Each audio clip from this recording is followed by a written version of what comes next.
प्रथम लागू दो चरण को, धनी ए न छुड़ाइयो खिन।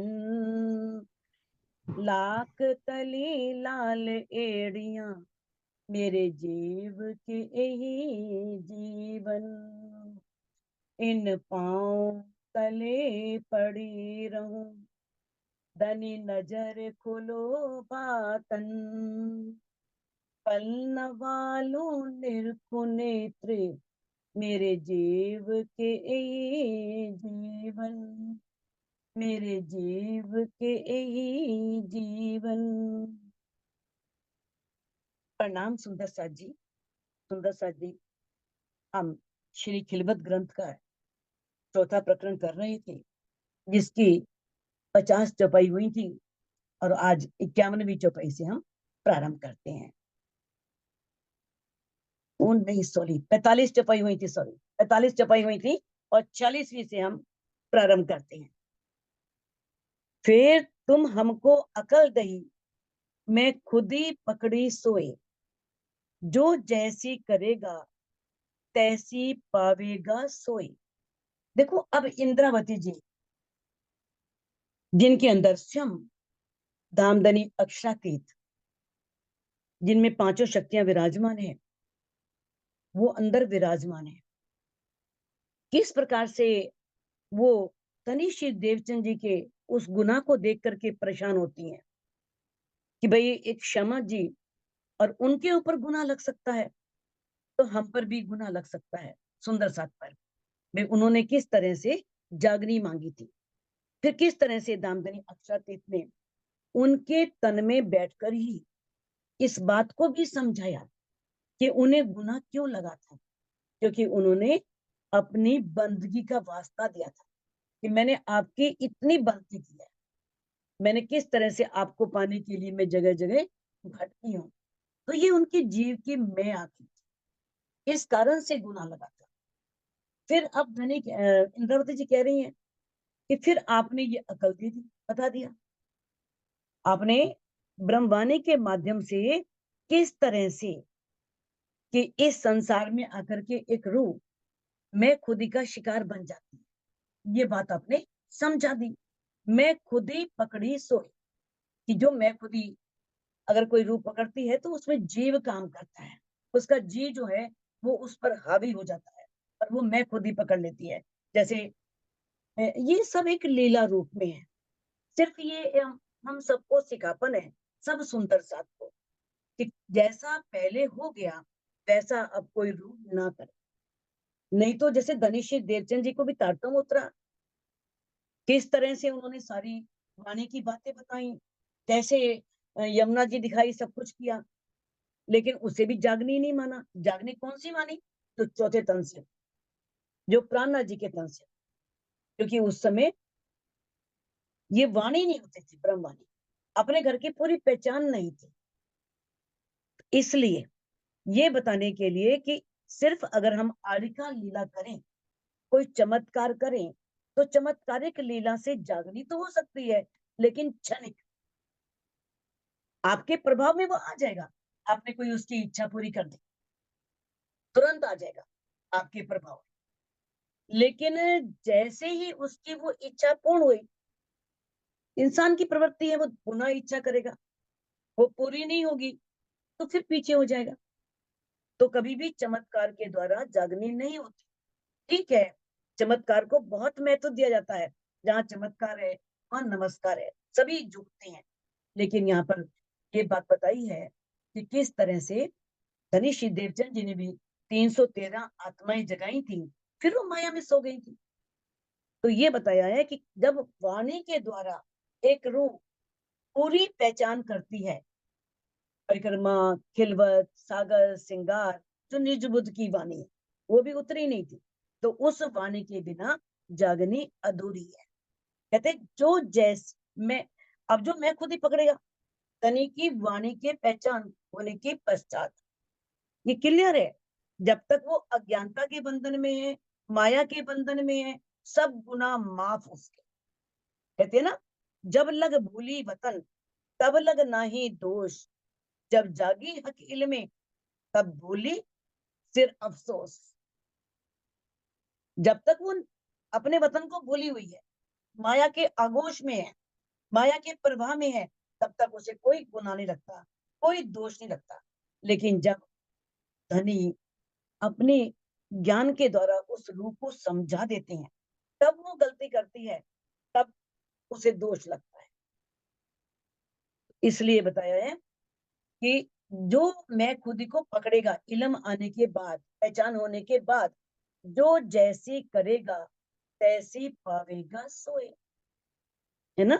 क्योंकि धामधनी तो मेर के सागर है, निरंतर मेर की वर्षा कर रहे हैं। लेकिन कौन पाएगा? जो उस मेर पाने का पात्र बनेगा, जो उनकी मेर को पा सकेगा, वो ही उसका पात्र बनेगा। क्योंकि कृपा माफक करनी। अब धामधनी तो कहते हैं कि भाई इतने अनंत मेरों के सागर हैं, दया के सागर हैं, शांति के सागर हैं, फिर भी सब रूहों को परम धाम क्यों नहीं दिखा देते? क्योंकि यहाँ पर ये जिस ब्रह्मांड में आए हैं हम, यहाँ पर करनी करनी बहुत जरूरी है। बिना करनी के कुछ भी मिलने वाला नहीं है। करनी माफक कृपा। जब एक रूह करनी करती है ना, करनी जानते हो आप लोग, कल बताया, कहनी करनी और रहनी। करनी चितवन में लगना है, जो धनी ने वाणी में कहा है उस पर चलना है। जब एक रूह करनी में आती है ना, करती है, तब क्या होता है? तभी वो कुछ मांगने का भी अधिकार रखती है, नहीं तो नहीं। कहते हैं अब ये जो जैसी करेगा। अब ये कैसे होगा? अब जो ये मैं है ना, जीव की मैं, इंद्रावती जी ने बताया है किस तरह से खिलवत की, आप पहले पढ़ चुकी हो, तीसरे प्रकरण की तीसरी चौपाई में पहले आ चुका है। कैसे मैं मरती है? अब मैं मरत है इन विद, और न कोई उपाय। खुदाई इलम सो मारिए, जो हके दिया बताए।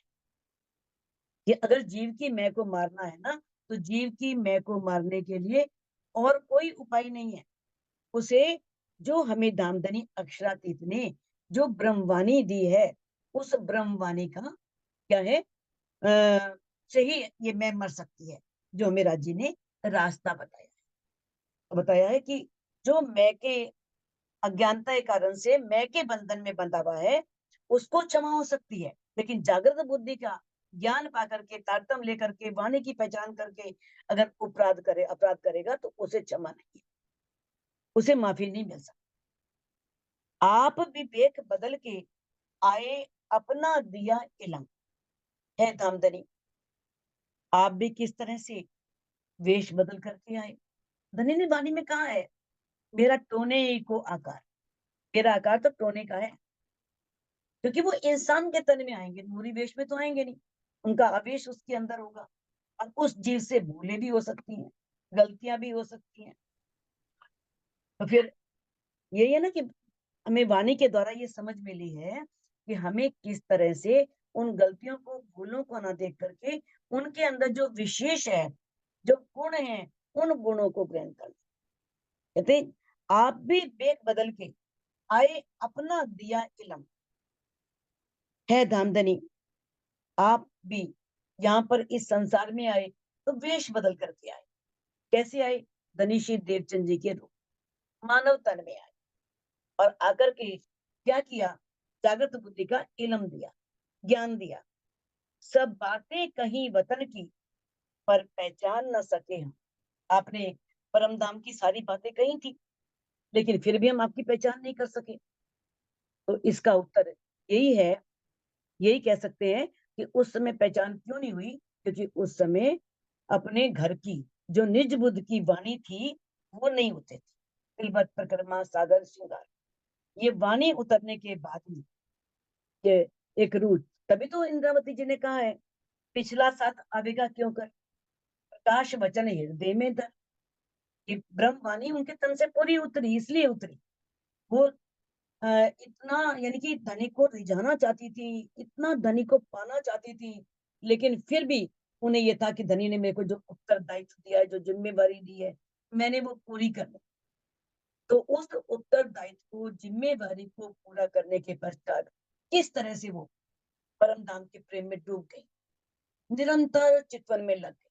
जैसे ही वाणी पूरी उतरी, और उन्होंने क्या किया, इस तरह से गुम्बद जी के बंगला साहिब गुम्बद जी के ऊपर जो गुमटी है दाईं तरफ, उस गुमटी में बैठ करके क्या किया उन्होंने, निरंतर 3 साल वो चितवन में लगे।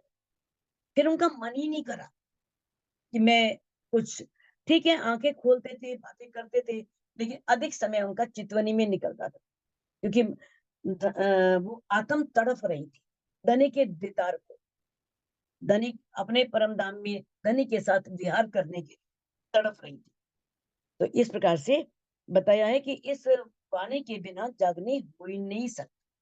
अगर हम इस वाणी को पढ़ते हैं, इसे आत्मसात करते हैं, अपने आचरण में उतारते हैं, तभी जागनी हो सकती है। और जागनी वही है जब हमें हमारे आत्मा के प्रीतम की पहचान हो जाए। खाली पहचान ही नहीं है, वो हमें दिख भी जाए। पहचान जो है वो तो ज्ञान द्वारा जागनी है, प्रेम द्वारा जागनी वो है जिसमें वो हमारा आत्मा का जो प्रीतम है, जो अक्षरातीत है, हमें दिल के आंखों से दिखे, रूह के नैनों से उसका दीदार करना है। क्योंकि क्यों नहीं पहचान सके, देखो बताया है किस तरह से, ब्रह्म सृष्टि होती ब्रजरास में, प्रेम हो तो लक्ष्मी। ब्रह्म सृष्टि जब ब्रज में थी, रास में थी, प्रेम तो था लेकिन लक्ष्य नहीं था। तो लक्ष्य अव्वल को ल्याए रू अल्लाह, क्षमा महारानी फिर किस तरह से लक्ष्य को लेकर के आई, पर ना था आखिरी इलम पूरा। आखिरी इलम नहीं, आखिरी इलम कौन सा है, अपने घर की पूर्ण पहचान। तो इस तरह से ये तब पहचान नहीं हो सकी। इत भी गुनाह सिर पर हुआ, याद ना आया असल। अब कहते हैं जो हमारे इंद्रावती जी कह रही हैं, सतगुरु श्री धनीश जी देवचंद जी के रूप में किस तरह से वो स्वयं बैठ करके आए, और किस तरह से उन्होंने मुझे जागने के लिए कितना प्रेरित किया अपने वचनों के द्वारा।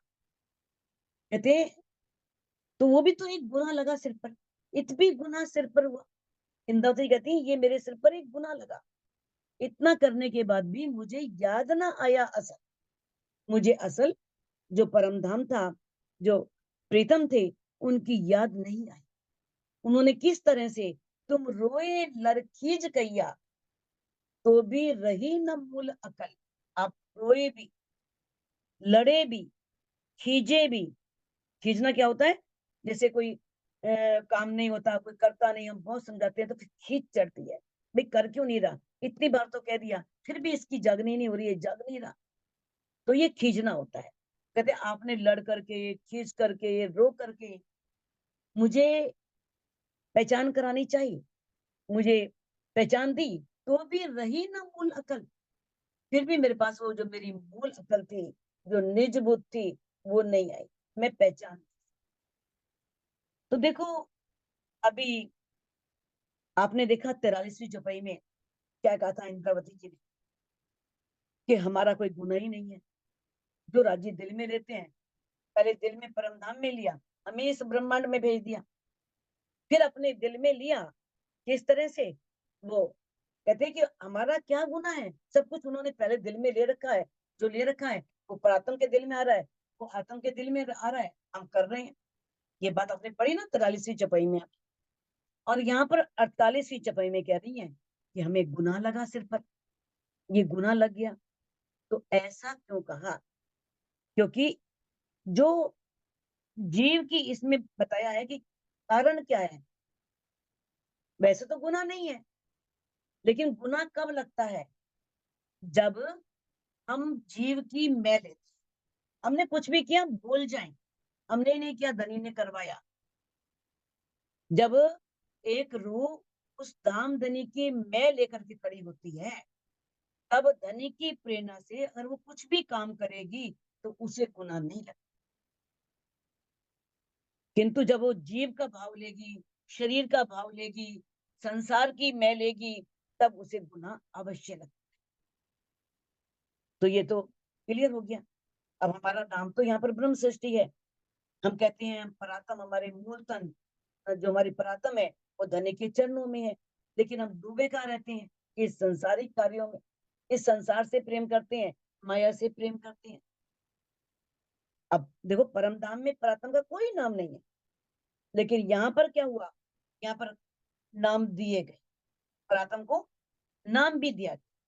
अब ये देखना है कि वहां कोई नाम नहीं है, ये उसके उस पर, उसके आचरण पर, जैसा उसने आचरण किया, जैसे वो विरह में डूबी, प्रेम में डूबी, तो इस तरह से उन्हें दीदार दिया गया, उन्हें नाम दिया गया।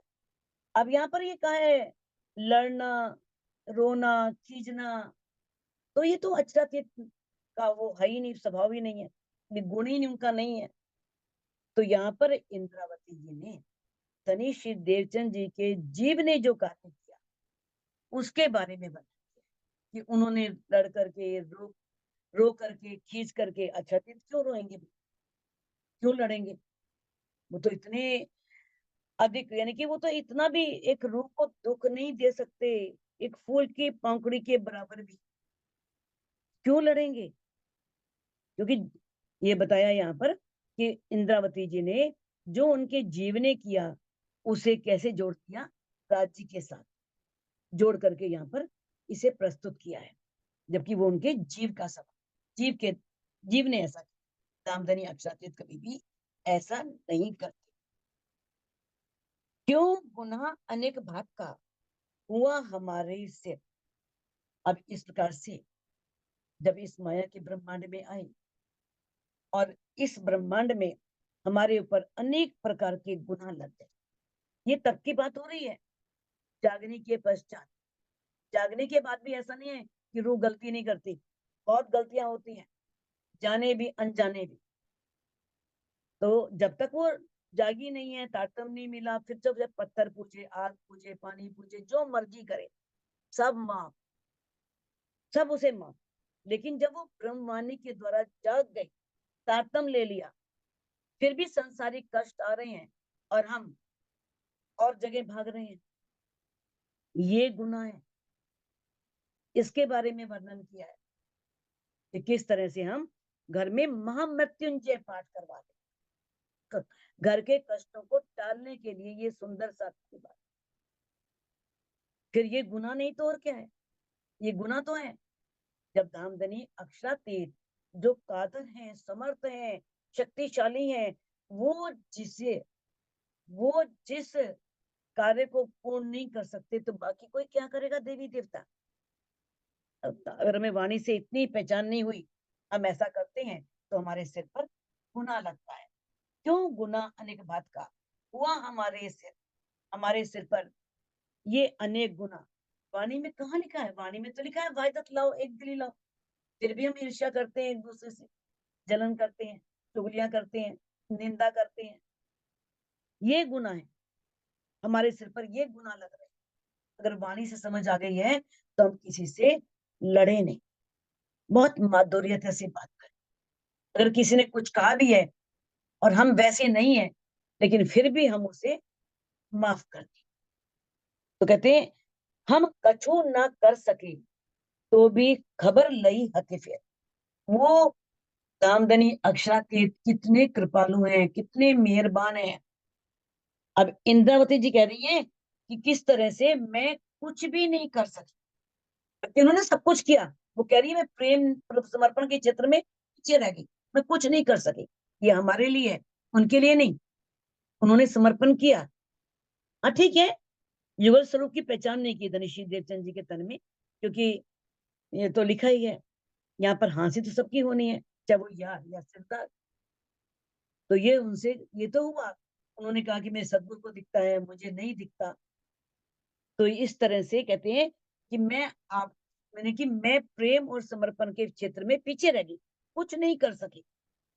तो भी खबर लई हके से, फिर भी राज्य मेरे दिल में आके विराजमान हो गए। इससे बड़ी कृपा क्या होगी? सोचते इसने तो पहचान ही नहीं की थी, मेरी सेवा ही नहीं की, मुझे रिझाया ही नहीं, मैं इसके तन में क्यों बैठूं? अरे वो तो धनीश्री देवचंद जी का तन था, जो उनके अंदर बैठे थे, वो तो उनके तन से हुआ, उनकी जीव से हुआ। तो कहते हैं फिर भी जो दामदनी अक्षरातीत है, इंद्रावती जी कह रही है कि वो कितने कृपालु हैं, मैंने कुछ नहीं किया, ना कोई प्रेम किया, ना कोई समर्पण किया, लेकिन फिर भी वो आकर के मेरे सिर पर बैठ गए, यानी कि मेरी आकर के सुध ली, मेरे हृदय में आकर के विराजमान हो गए। कई सुख हमको अर्श के भात भात दिए अपार। अब इंद्रावती जी कह रही है कि धाम धनी अक्षरातीत ने हमें कई प्रकार के सुख दिए, अनेक तरह के, अपार, जिसकी कोई गिनती नहीं है, अनगिनत, बेशुमार। तो भी नींद हमारी न गई, इत भी हुए गुनहगार। ये गुनहगार होना है जब धनी हमें परम धाम के सुखों के बारे में बता रही है। या तो हम वाणी को माने ही नहीं कि वाणी दामदनी अक्षरातीत का वांग्मय स्वरूप है, और अगर मानते हैं उनका वांग्मय स्वरूप है तो उसमें लिखी हुई बातों पर चलते नहीं, हमारी फिर भी अज्ञानता दूर नहीं होती, फिर भी हम धनी की पहचान नहीं करते, उनके प्रेम में डूबने का प्रयास नहीं करते। तो ये बड़ा कि हम किस तरह से फिर भी नहीं सोचते कि हम उस धनी के जो जिससे हमारा अखंड संबंध है, जहाँ हमें अखंड सुख मिलने वाले हैं, कभी भी खत्म नहीं होने वाले। इस माया के सुख आकर्षित करते हैं, लेकिन क्षणिक हैं, क्षण भर के लिए हैं। ये उम्र ही कितनी है, एक पल के लिए, कैसे निकल जाएगी पता भी नहीं चलना। तो कहते हैं ये गुनाह है अगर हम उनके प्रेम में डूब करके उन्हें रिझाए नहीं, उन्हें पाने का प्रयास ना करें। कर मनसा वाचा कर्मना सब अंगों कर हेत। अब इंद्रावती जी कहती हैं कि किस तरह से आपने मुझे जगाने के लिए सब अंगों, सब अंगों का अर्थ है अंतस्करण से, मन, चित्त, बुद्धि, अहम, पूर्ण प्रयास, इसे कह सकते हैं हम संपूर्ण हृदय। कर हेत, हेत मैंने प्यार, कि आपने किस तरह से मुझे जगाने के लिए मुझे कितना प्यार किया, अपने हृदय से तरह तरह से मुझे समझाया। कैसे समझाया? मनसा वाचा कर्मणा, मन, वाणी और कर्म के द्वारा। अब ये मन, वाणी, कर्म से क्या है? मन है, जैसे हम मन में संकल्प, इसको जगाना है, फिर जागृत करने के लिए हम प्रेरित करें कि आपने जागना है, ये मन से समझा। ये मन में सोच लिया भाई ये रूप परम धाम की लक्ष्मी, इसे जगाना है, तो ये मन से समझाना। और अगर उसे वाणी के द्वारा कुछ कह करके, चर्चा करके समझाना जो है, वो वाणी से समझाना है, चर्चा करना, मुख से बात कह करके, परम धाम की बात बता करके, ये वाणी द्वारा समझाना है। और फिर इसके द्वारा चितवनी, चितवनी करना, चितवनी करा करके एक रूह को जगाने के लिए प्रयास करना, ये कर्म द्वारा। तीन तरह, कर्म, मनसा, मनसा वाचा कर्म, मन से, वाणी से। अब हम भी इसे सिखापन लें। सबसे पहले तो हमें मन में संकल्प लेना बहुत जरूरी है। मन में संकल्प लें कि हमने ऐसा करना ही करना है, हमें इस पर चलना ही चलना है, इस मन की नहीं सुननी, इतना दृढ़ संकल्प कर ले तो ये मन की जात, यानी मन को जीत लिया। फिर वाचा, जो धनी ने हमें बातें कही इस वाणी में, उनको अपने अंदर ग्रहण करना, अपने आचरण में उतारना। फिर उसके बाद कर्मना, धनी ने तो रात से क़यामत नामा तक यही कहा है, चितवन में लगो, चितवनी करो। फैल करना, चितवनी करना, तभी तो रहनी आएगी, बिना चितवनी के रहनी नहीं आ सकती। आप कितना भी चाहें, आपके अंदर माधुर्यता नहीं आ सकती, विनम्रता नहीं आ सकती। तो तभी विनम्रता आती है, तभी जब व्यक्ति ध्यान में रहता है, चितवनी करता है। तो चितवनी के द्वारा जो है जगाने का प्रयास करना, क्या है, वो हमारा कर्म है। अब और क्या तब करें? धनीश्री देवचंद जी ने तो बहुत कर लिया, तो इंद्रावती जी ने बहुत कसनियां कर ली, अपने पास तो एक ही कसनी है, बस चितवनी में बैठ, यही कसनी, उसमें हम बैठे, निरंतर बैठे, यानी कि ये हमारा कर्म है, चितवनी। कि हम समय दें, जितना भी हमें समय निकले हम बैठें, जितने में बैठें, तभी हमारे अंदर के जो चित्त के ऊपर संस्कार हैं अनेक जन्मों के, वो जल करके खत्म हो जाएंगे, खत्म हो जाएंगे। फिर हमारा जीव बिल्कुल पाक साफ निर्मल हो जाएगा। फिर उसके अंदर वो पूर्ण ब्रह्म परमात्मा अक्षरातीत वो परिलक्षित होगा, वो दीदार देगा। तो इस तरह से हमें भी धनी ने सिखापन दी है कि धनी तो हमें बहुत प्यार करके, अपने पूरे हृदय से प्यार करके हमें ये वाणी दी। अब इस वाणी पर चलना हमारे हाथ में। कह के हारे हम सो, पर मैं ना हुई सावचेत। अब इंद्रावती जी यहाँ अपने लिए कह रही है, लेकिन ये है हमारे लिए। तो सावचेत हो गई, सावधान हो गई। कह के हारे हम सो, वो तो कह करके थक गए, हमसे हार गए। नहीं भाई, ये मानने वाली, इन पर माया बहुत हावी है, ये मानने वाली नहीं है। तो ये अक्षरातीत का नहीं है। अक्षरातीत कभी हार सकते हैं? उनकी रूहें कैसे नहीं मानेंगी? वो चाह ही नहीं रहे मन माना अभी।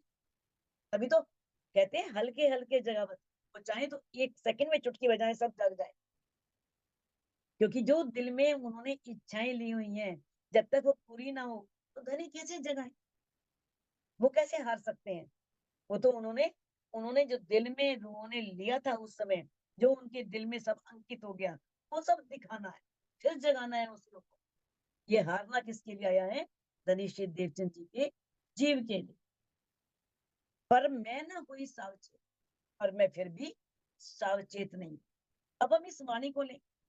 इस वाणी में इंद्रावती जी ने कहा, और एक एक बात को, शायद मेरे ख्याल कोई बात भी कही है ना, तो एक ही बात की कम से कम भी इसमें आपको 100 तो चपाइयां मिल जाएंगी, 100 से ज्यादा ही मिलेंगी। उसी बात बार बार घुमा के कहा, ताकि कभी तो रूह को चोट लगे। लेकिन रूह को चोट ही नहीं लगती, ये हमारे लिए है। पर मैं ना हुई सावचेत, इंद्रा कहती मैं सावधान नहीं हुई। वो उस समय की बात कर रही है जब धनीश्वर देवचंद जी का अन, अंतर ध्यान नहीं हुए थे, ओझल नहीं हुए थे, उस समय की बात। लेकिन बाद में कैसे विरह में डूबी और फिर हफ्सा में दर्शन किए, धनीश्वर मंदिर विराजमान हो गए। लेकिन हमें धनी तो इस वाणी में कह के थक गए हैं, लेकिन फिर भी हम सावधान नहीं हो रहे, फिर भी हम सावचेत नहीं हो रहे इस माया के प्रति, कि माया कितनी छल वाली है, कितने कपट वाली। अभी देखो 43वीं चौपाई में आप पढ़ चुके हो कि हम पर कोई गुनाह नहीं है, लेकिन बार बार इंद्रावती जब आगे गुनाह गिना रही है। यो कई गुनाह केते कहूं, सब ठोरो गई बोल। अब इंद्रावती जी कह तो अपने लिए रही है, सिखापन हमारे लिए है।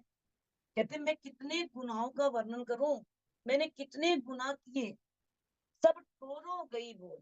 और का अर्थ होता है स्थान, जगह। लेकिन यहाँ पर क्या आएगा? हर स्थिति में, यानी कि कोई भी अगर घटना हुई, उस घटनाक्रम में मैं भूल गई, मैंने प्रीतम को क्या किया। कई दिखाए गुण अपने, ताको तोल न मोल। उन्होंने किस तरह से मेरे ऊपर इतनी कृपा की, इतनी मेहर की, इतने गुण दिखाए कि उस गुणों का कोई मूल्यांकन नहीं कर सकता। तोल मैंने मूल्यांकन, तोलना, मूल्यांकन करना। कहते न मोल, तो उसका मोल भी नहीं है। अब मोल का अर्थ क्या है? मोल का अर्थ है धनी ने हमारे लिए जो किया, तो उसके बदले में हमने, ना तो हम पूर्ण रूप से समर्पित हुए, ना ही हमने पूरे दिल से उन्हें प्रेम किया, ना हम मेरा प्रेम में डूबे।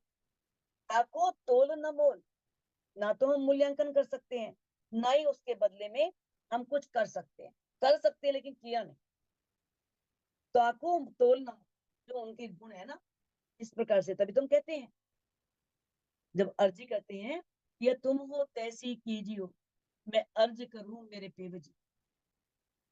हम जैसी तुम जिन करो, मेरा तलफ तलफ जाए जीव जी। कि आप जैसे हो वैसी मेर करना। आपका नाम क्या है? आप तो मेरों के सागर हो, आनंद के सागर हो, शांति के सागर हो, तो वैसे ही मेर करना हमारे ऊपर। यदि मेरे जीवों के गुनाह देखोगे ना, उसके हिसाब से मेरे करोगे, तो मैं सहन नहीं कर सकता, मेरा जीव सहन नहीं कर सकता। तो देखो हमारे जीव ने कितने गुनाह किए, वो गुनाहों की गिनती हमें इंद्रावती जी करवा रही। कैसे उन्होंने इस जरकीन माया से निकालने के लिए रूहों को ब्रह्मवाणी दी, ब्रह्मवाणी के माध्यम से रूहों को जगाने का प्रयास कर रहे हैं, लेकिन हम उसका तोल मोल नहीं कर सकते। कर सकते हैं लेकिन करते नहीं, करते नहीं। हम मूल्यांकन भी नहीं कर सकते ना, हम उसके बदले में समर्पण, विरह और प्रेम में डूब रहे हैं। जब डूबेंगे तभी धनी मिलेंगे। सो गुण देखे मैं नजरों, जिनको नहीं शुमार। अब इंद्रावती जी कहती हैं कि उनके उन गुणों को मैंने नजरों से देखा, सामने देखा कि उन्होंने मेरे ऊपर कितनी मेहर की, मैंने इसका अनुभव किया। कोई शुमार नहीं है, बेशुमार। तो भी पहचान न हुई, ना छोटी नींद विकार। फिर भी मुझे पहचान नहीं, फिर भी मेरी जो ये विकार था, विकार रूपी जो नींद थी, वो कभी दूर नहीं, हटी नहीं। क्योंकि इंद्रावती जी ने धनी के स्वरूप की जो वास्तव में पहचान थी, वो कहाँ की थी? हवसा में की थी। तभी वो विरह में उन्होंने, जब उनको लगा कि अरे मैं तो सुंदर साथ की जागने के लिए कर रहा था, इतना परिश्रम किया, नौकरी भी की, और फिर इतना पैसा एकत्र किया था ताकि सब इकट्ठे हों, सबकी जागनी हो, सब सुने, लेकिन फिर भी उन्हें कहाँ जाना पड़ गया? हवसा, जेल में। तब लगा कि मेरा क्या गुनाह है, मैंने क्या गलत किया। वो धनी जानते हैं ना क्या गलत किया, क्योंकि जो उन्होंने दिल में ले रखा है वही होना है। उसके द्वारा वैसे नहीं होना था, उनके अंदर अभी विरह लाना था। तो किस तरह से उनके अंदर जब हफ्सा में आए तो विरह आया। तो ये हमें शिक्षा दी है। इस छठे दिन की लीला में धामधनी अक्षरातीत हमारे श्वास की नली से नजदीक हैं। जब तक हम उस विरह और प्रेम में डूबेंगे नहीं, तब तक दीदार नहीं हो सकता। वो हमसे दूर नहीं है, बहुत नजदीक है, लेकिन माया के बंधनों से, यानी कि जब तक माया के जो बंधन है, फंदे हैं, उससे छूटना ही पड़ेगा। लेकिन हम छूटे नहीं, तब तक हम, यही हमारे विकार है, माया के बंधन जो है। तो ये विकार शब्द से मतलब क्या है? ये नहीं है कि काम क्रोध, चलो ये खत्म कर दिए, हो गए खत्म, काम क्रोध विकार अहंकार सब खत्म हो गया, खत्म कर दिया। लेकिन अक्षरातीत के दर्शन के बिना उस आनंद की अनुभूति नहीं हो सकती। हाँ, ज्ञान द्वारा अनुभव हो रहा है, श्वास की नली से नजदीक है, क्या दिखे किसी को? वाणी में कहा है, निमक तो न्यारा है नहीं, लागत ना ही पल। अंदर तो है सही, पर दाज ना जाए बिना मिल। वो एक पल भी हमसे न्यारा नहीं होता, और उसे देखने में और मिलने में एक पल भी नहीं लगता। लागत नहीं पल, एक पल भी नहीं लगता। अंदर है, पर दाज कब जाएगी? जब वो मिल जाएगा, जब वो दिख जाएगा। तो ये है सबसे बड़ा गुना। वो गुना खत्म, इंद्रावती जी की वो खत्म हो गए थे, काम क्रोध लोभ मोह ईर्ष्या, वो इस अवस्था में नहीं थी। वो किसे गुनाह मान रही हैं? नींद क्यों नहीं छूटी? क्योंकि वो उनके प्रेम में पूरा डूबी नहीं, इसलिए उन्होंने कहा। तो ये हमारे लिए भी सिखापन है कि हम सोचते हैं कि अरे हमने तो माया भी छोड़ दी, हमने तो देखो सारी सांसारिक इच्छाएं चाहने भी छोड़ दी, अब तो हम क्रोध भी नहीं करते, हमें किसी चीज का लालच भी नहीं है, मिल जाए तो ठीक है, नहीं मिले तो ठीक है, ये छोड़ दिया, सब कुछ छोड़ दिया। लेकिन नींद कहाँ छूटी है? वो विकार कहाँ छूटा है? वो कौन सा विकार? उसके प्रेम में डूब, उसमें गर्क हो जाने वाला, अपने आप को मिटा देने वाला, अपने अस्तित्व को खत्म कर देने वाला, ये नींद है, ये अज्ञान। पीछे आप जुदे हुए के भेज दिया कुर्बान। अब इंद्रावती जी कह रही हैं कि किस तरह से सदगुरु धनीश्री देवचंद जी ने मुझे जगाने का प्रयास किया, मैं नहीं जागी। और फिर किस तरह से उन्होंने अंतर ध्यान में जुदा हो गए, और क्या भेज दिया मेरे पास? फुरमान भेज दिया, कुरान भेज दिया, भेज दिया फुरमान और कुरान भेज दिया। सो पढ़िया में भली बात सो, करी सब पहचान। फिर उसे मैंने अच्छी तरह से पढ़ा और आपकी सारी पहचान हो गई। तो किस तरह से जब 1712 में धनी श्री देवचंद जी ने अपने इस तन को यानी कि छोड़ा, अंतर ध्यान हो गए, तब मेरे राज्य के अंदर वीरा जागा। वो वीरा की राह पे चल पड़े थे। फिर 1715 में उन्हें दर्शन हुए थे और उनके अंदर धनी विराजमान हो गए थे। फिर उससे ब्रह्मवाणी का अवतरण होना शुरू हुआ। लेकिन 1733-34 में 15 में दर्शन दिए, 33 और 34 में जब वो मेरता जा रहे थे, जब उन्होंने वो अजान सुनी, ला इला इल्लल्लाह मोहम्मदुर रसूलुल्लाह, तब लगा ये तो अपने घर की बातें हैं। अरे तब उन्होंने वेदों से ज्ञान तो उनको था, सारा पता था, साक्षियां थी। लेकिन धनीश्वर देवचंद जी ने कहा था कि कुरान के अर्थ तुमसे सुने। कुरान की पहचान उनको नहीं कराई थी, क्योंकि उन्होंने कहा था कि कुरान मुझे किसी ने पढ़ने नहीं दिया, मैंने पढ़ा ही नहीं। यानी कि पढ़ने नहीं दिया मतलब नहीं कि उसकी आवश्यकता नहीं पड़ी, उन्हें क्या पढ़ना, क्षमा मरानी को पढ़ना पड़ेगा। जिन्होंने खुद 90,000 हरफ बातें कुरान में मोहम्मद साहब को बताई लिखने के लिए, और कहा कि 30 हरफ तो शरीयत के सबको दे देना, 30 हरफ जो हकीकत के हैं, जो आपको लगे कि हाँ इस योग्य है, उससे बता देना, और 30 हरफ आपने छिपा कर रखने हैं। वो खुद मैं आऊंगा। तो क्या उनको कुरान पढ़ने की जरूरत है? क्या उन्हें उनके अंदर पांचों शक्तियां विराजमान है? ये नहीं कि पहले वो शक्ति नहीं थी, वो अंदर विराजमान थी। जबराइल साथ में है, कुरान को लाने वाला जो उसका फरिश्ता, उनके अर्थ खोलने वाला जो असराफिल फरिश्ता है, वो उनके अंदर सब विराजमान है। तो उन्हें पढ़ने की जरूरत नहीं है। लेकिन यहाँ पर जो लिखा है उसका मतलब यह है कि उस समय ही वो इल्म उतरना, क्योंकि आगे कहाँ जा रहे हैं, दिल्ली, किससे टक्कर होनी है, औरंगजेब से, तो वहां उसकी जरूरत पड़नी। इसलिए क्योंकि देखो, पहले भी मैंने बताया है, खुलासा में कहा है ना, पढ़िया नहीं अरबी फारसी, ना कछु अरब हरफ, सुनिया ना कान कुरान को, और खोलत मायने सब।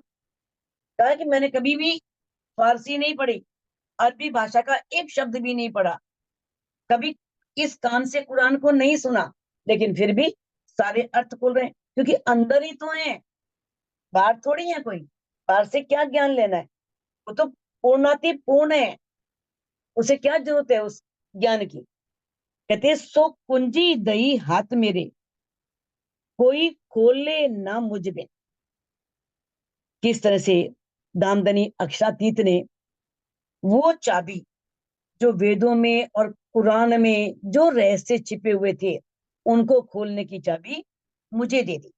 कोई भी इसके बिना खोल नहीं सकता। सत्य नहीं त्रिलोक को, ना कछु सत्य त्रैगुण, ना तो तीनों लोकों में कोई शक्तिशाली है जो उनको खोल सके, ना ही ब्रह्मा विष्णु महेश, इन जो इस ब्रह्मांड के मालिक हैं, उनमें शक्ति है जो उसे खोल सके। तो किस प्रकार से तारतम के द्वारा ही वेदों के रहस्य को खोला जा सकता है, तारतम के द्वारा ही कुरान के जो छिपे हुए भेद हैं, 7 क़यामत के निशान हैं, उन्हें खोला जा सकता है। तो सुंदर साथ भी स्वामी जी ने भावार्थ में बहुत से उदाहरण दिए हैं वेदों के, वो आप अगर नोट करते हो ना, तो उससे आप किसी को बता सकते हो। कोई आपको आर्य समाजी मिले तो बता सकते हो कि अथर्ववेद के केन सूक्त में ब्रह्म पुनि का रहस्य आज भी कोई भी, आज तक कोई नहीं जान सका। किसमें खोला? वाणी द्वारा, दामदनी ने खोला। इसी प्रकार से उसका एक स्तंभ सूक्त है, उसमें जो प्रश्न थे ना, उस प्रश्न को तारतम ज्ञान के बिना कोई नहीं जान सकता। ऐसे ही भागवत में भी जो अखंड महारास है, उसे भी कोई नहीं जान सकता। गीता में कह दिया कि दो पुरुषों, इमौ दो पुरुषों लोके चर अक्षर एव उच्यते, कुटस्थो अक्षरा उच्यते, उत्तम पुरुषात्तो अनन्या परमात्मा इति उदाहरते। वो उत्तम पुरुष कौन है, कोई नहीं जान सकता तारतम ज्ञान के बिना। तो इन समस्याओं का समाधान ये ब्रह्मवाणी ही कर सकती है। कुरान में कहा अलिफ लाम मीम, कौन जानता है अलिफ लाम मीम क्या है? अलिफ क्या है? मोहम्मद साहब। लाम कौन है? श्यामा जी। मीम कौन है? प्राणनाथ जी, इमाम मेहंदी। ये वाणी अर्थ खोल रही है। एन गैन, जो ये हरफे मुक्ते आते हैं ना, एन गैन कौन जानता है? वाणी ने बताया ना।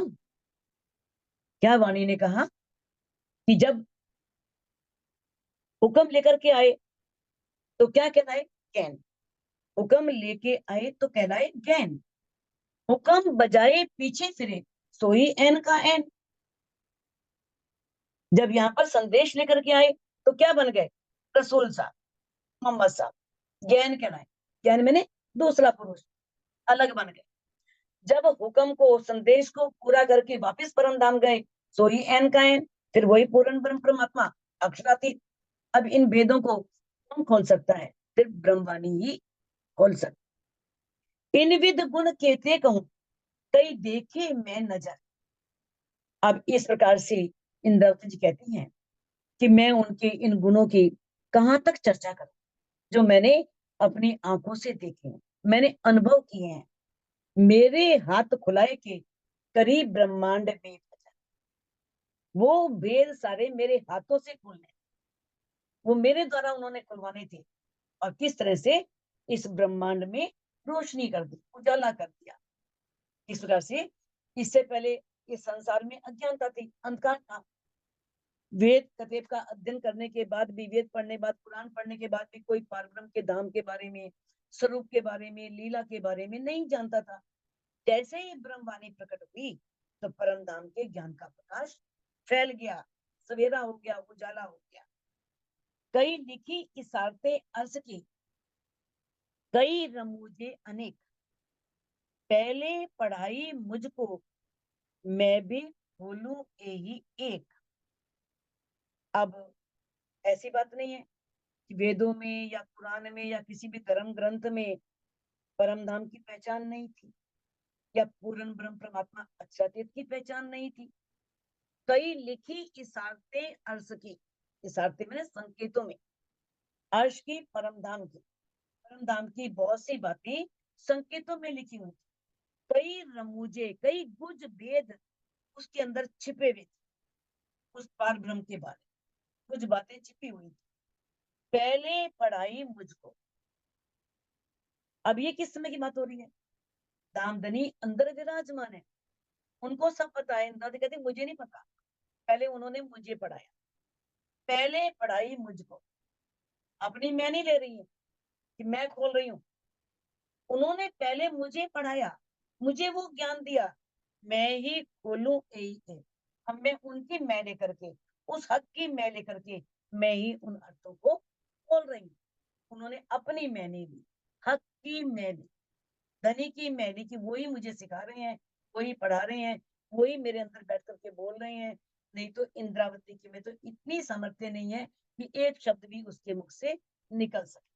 अब देखो, इसमें भागवत में स्वामी जी ने बहुत सारे उदाहरण दिए हैं, अथर्ववेद के भी दिए हैं, यजुर्वेद के भी दिए हैं, बहुत सारे उदाहरण दिए हैं। अनेक उनके नाम भी लिखे हैं कि कौन से श्लोक में, कौन से सूक्त में ये वर्णन किया गया है। लेकिन वो अर्थ कोई भी नहीं खोल सकता। कौन खोल सकता है? सिर्फ दामदनी अक्षराते आकर के इस वाणी से बोले। और किस तरह से बताया कि सोने का बैत जल में स्थित है, जो इसे जानता है वह छिपी हुई प्रजा स्वामी है, ब्रह्म सृष्टि है। ये अथर्ववेद में कहा है। ऐसे ही पांच के अंदर पारब्रह्म है, और पारब्रह्म के अंदर पांच स्थित है। कौन जानता है इस बात को?